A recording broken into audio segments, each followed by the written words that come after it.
Hello, welcome back to my channel. This video, as the title states, is on fascism.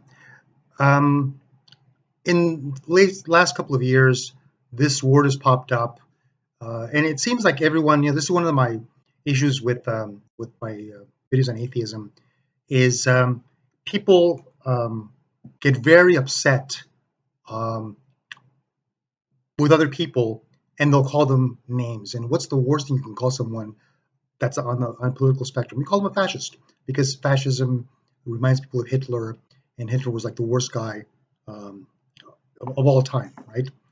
And what I found, and I went back, I was fascinated back when I was in high school.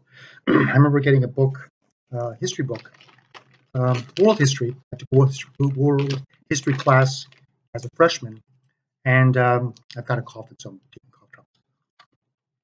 And so at the end of the history book, which we did not finish, there was the 20th century, and the first half of the 20th century was, it was the biggest event was World War II and the rise of Adolf Hitler, and I was fascinated by this guy and the atrocities, how horrible. There's a fantastic quote by Voltaire. I haven't checked if it's apocryphal or not, but the quote goes something like this: "Those that make you, those that can make you believe absurdities can make you commit atrocities." And I thought that was pretty powerful. And Hitler came to power, and everyone knows what he did, right? The concentration camps and the gas chambers and the ovens and all that horrible stuff. And of course, um, he was a Nazi. And Nazi is a shortened form, or the nickname for Nazi stands for National Socialism. I believe it was the German Workers' National Socialist Party. That's the party that he belonged to. And so that was his party, and the word socialism is right in there. German Workers' National Socialist Party, and people that are socialists, especially, and you can see where my previous video, hate that, and they will argue, no, he was not a socialist, right? He was right wing. I mean, right wing would be a capitalist, but um, I could argue that he wasn't that. So I go to the definition like I did last time to Wikipedia. And so this is the definition that's in Wikipedia on fascism. Fascism is a far right, authoritarian, and ultranationalist political ideology and movement characterized by dictatorial leader, centralized autocracy, militarism, forcible suppression of opposition, belief in a natural social hierarchy, subordination of individual interests for the perceived good of the nation or race, and strong regimentation of society and the economy. Okay. And then, interestingly, right after that, it says it's opposed to anarchism, democracy, pluralism, egalitarianism, liberalism, socialism, and Marxism. And then it says fascism is at the far right of the traditional left right spectrum. And so that is what Wikipedia says is fascism. And they're wrong. That's not fascism. That is the modern day definition given by a lot of academics and a lot of people um, that want to hide its roots, or um, lead people away from the original definition of what it really was. Um, I'm looking up something here that I'm going to be reading to you. Let's see if it pops up.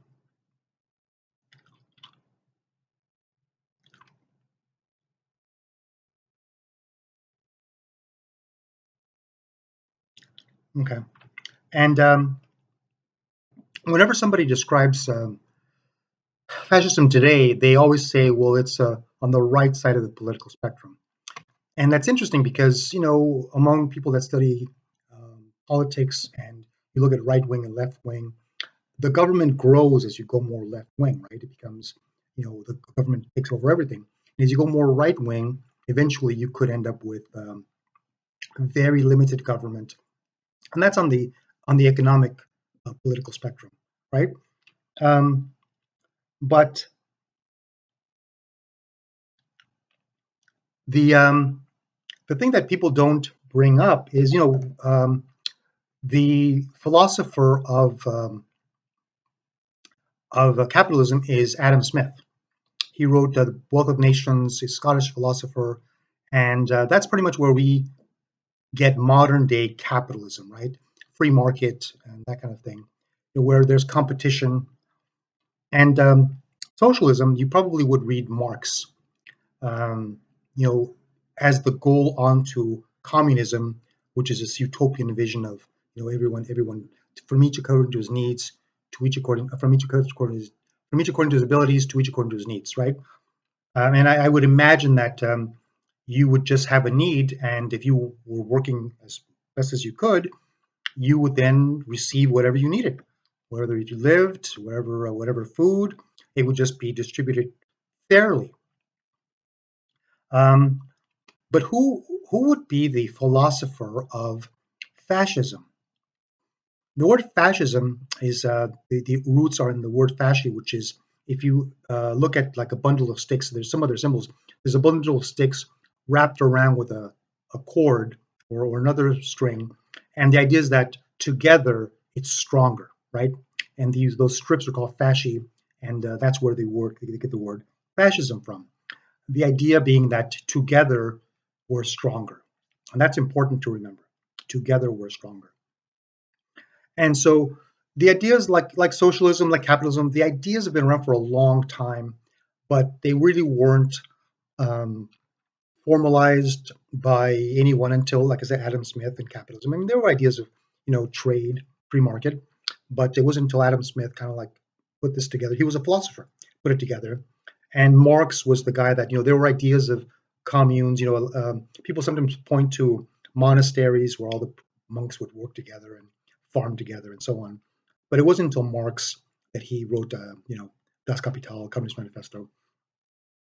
And so, who would be the philosopher of fascism? Well, there's actually a book called The Doctrine of Fascism, and it was written by Benito Mussolini, who was the fascist leader of Italy. You'd think that he would be like, pretty good source for what fascism is. And the book was actually ghost written. There's a foreword by a guy named Giovanni Gentile, and he was kind of a quiet guy. He was the ghostwriter of the book. But in the book, he kind of details the idea of fascism. And I've read the book, and I was watching another video by another person that was defining fascism, and the guy gave a great example. I'll see if I can find it, and I'll post it below. But at the end, he said, "How do you encapsulate it? What's a good way of of kind of like defining fascism in the most concise way?" And he gave a motto that was used in Nazi Germany: blood and soil, blood and soil. Because there are certain things that have to come together for Nazism or fascism to be what they are. And in Germany, there's very it's very simple. It's national socialism, right? Nationalism has kind of replaced the word patriotism. I've looked around for different definitions, and most of the time, and I don't know, maybe the word has changed over time. Like some I've mentioned how my issue was with people changing the definition of words, but sometimes in organically they're used more often than one way than the other. And so, but nationalism, just like it's being used today, I mean, I don't hear the word patriotism used as often. But nationalism is just, I love my nation, I love my country, which is very, another way to say, we used to say patriotism. We love the country. And sometimes people will say, well, one is, I love my country, right or wrong. And I've never found that nationalists will always say that. Sometimes people can call themselves nationalists, but not like the person leading the government. But that portion. And Hitler, of course, he loved Germany, and and Mussolini loved Italy. They were both very nationalistic, and sometimes we're told that um, Benito Mussolini was a large F fascist, and Hitler was a small F fascist.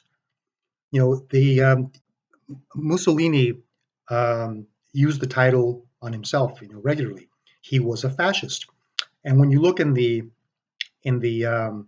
doctrine of fascism, he describes himself as a socialist, and that's really, I mean, in like I said, in Germany, it was the National Socialist, National Socialism, German Workers' National Socialist Party.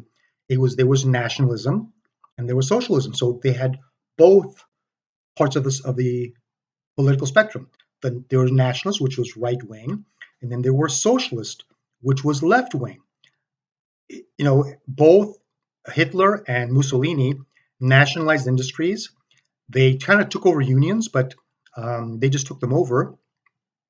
Sometimes people will say that Hitler took over the German Workers' National Socialist Party, and then he changed it. No, he didn't. That was the party that's what their beliefs were. It just happened that they came into power and they were able to enact on their beliefs. And the Nazis had a 25-point platform. This is what they believed.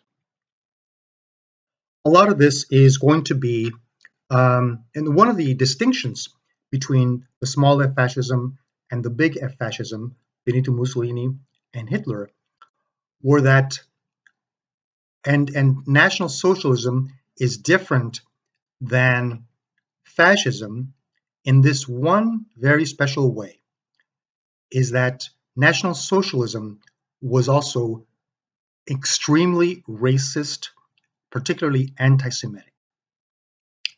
That's the big distinction between the two. Sometimes Hitler would belittle Mussolini, that Mussolini was weak because Mussolini was not a racist. I know that even though they would sometimes, they did towards the end of, or later, they started to give up Jews in Italy. Benito Mussolini resisted it for a long time, but in the end, he ended up doing it.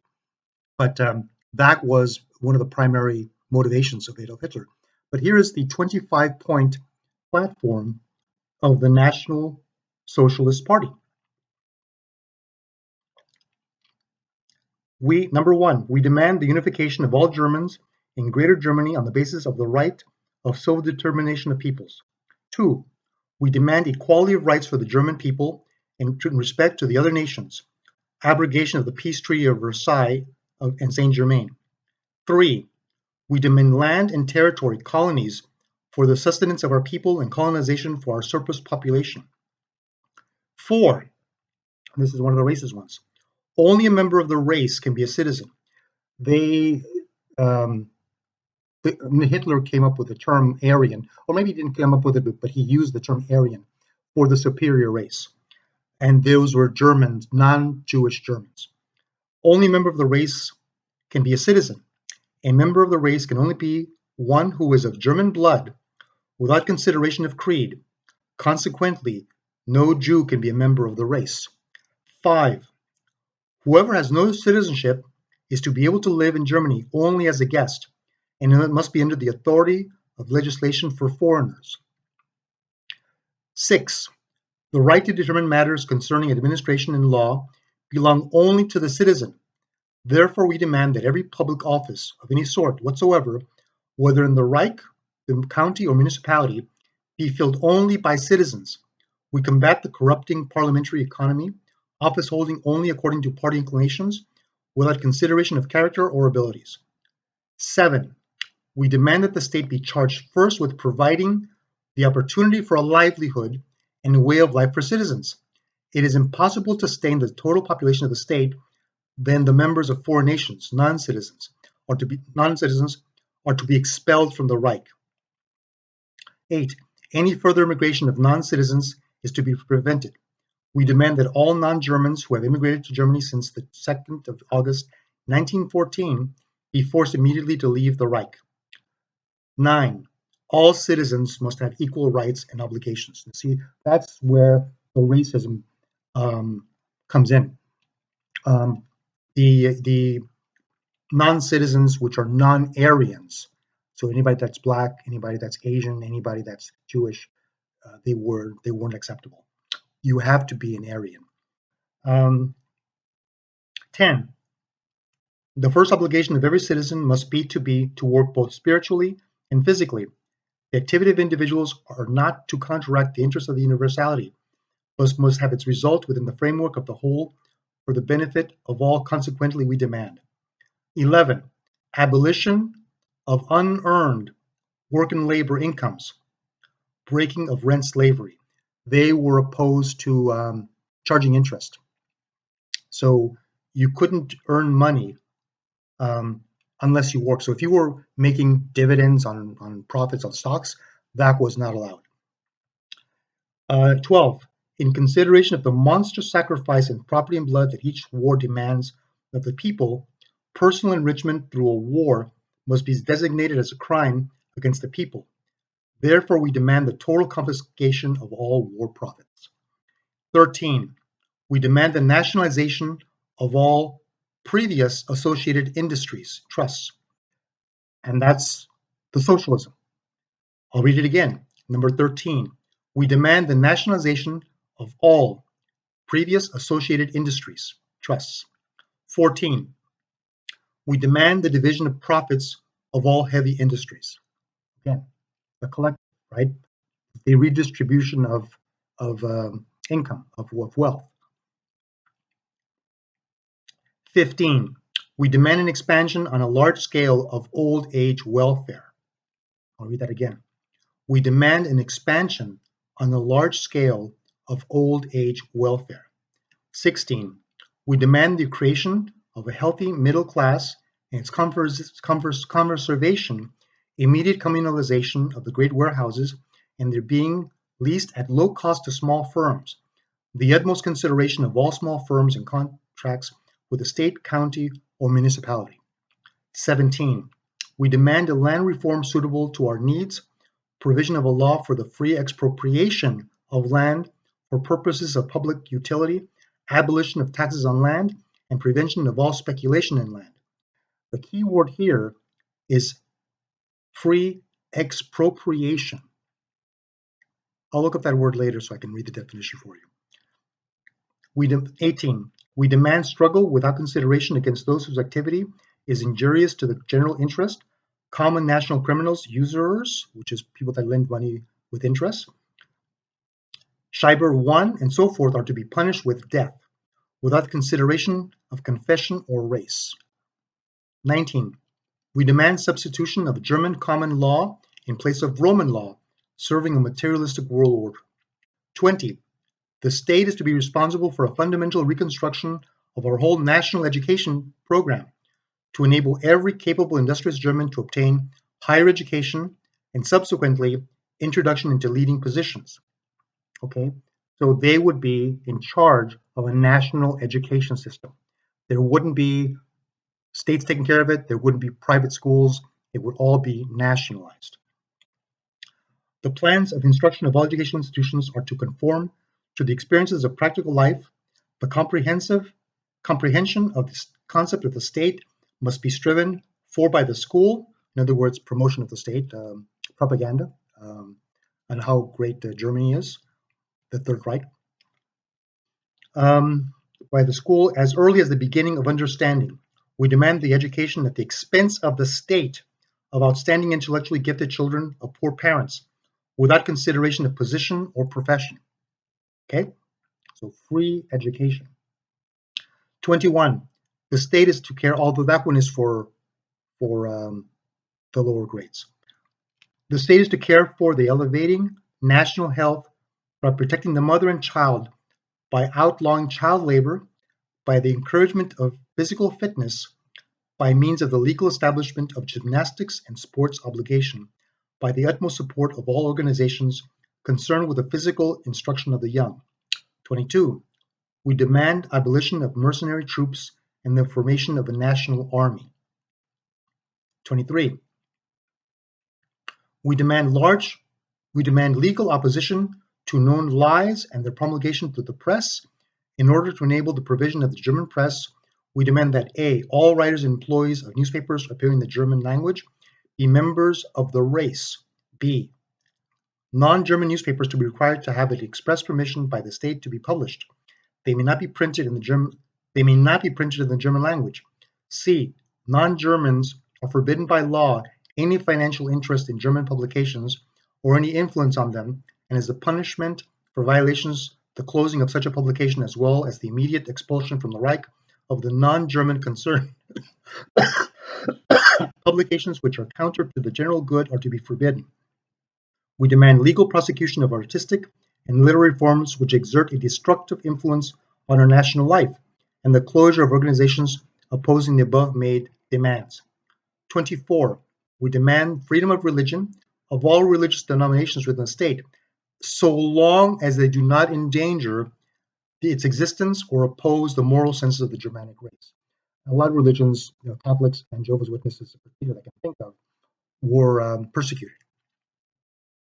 The party, as such, advocates the standpoint of a positive Christianity without binding itself confessionally to any one denomination. It combats the Jewish materialistic spirit within and around us, and is convinced that a lasting recovery of our nation can only succeed from within the framework common utility precedes individual utility. And 25. For the execution of all of this, we demand the formation of a strong central power in the Reich. I'll read that again. For the execution of all this, we demand the formation of a strong central power in the Reich, unlimited authority of the Central Parliament over the whole Reich and its organizations in general, the forming of state and profession chambers of the executions of the laws made by the Reich within the various states of the Confederation. The leaders of the party promise, if necessary, by sacrificing their own lives, to support by the execution of the points set forth above without consideration. And so that's the 25-point platform of the Nazi Party. Like I said, when I read saw that video, and the guy also read Doctrine of Fascism, and he came up with that motto that he had seen used, blood and soil. But there was a better one.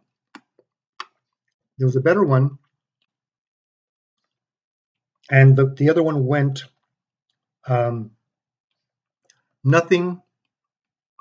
everything, it goes something like everything in the state, nothing outside the state, nothing against the state. And that was used by Mussolini. In other words, it brought up collectivism above the individual. It didn't matter how individuals were. Sometimes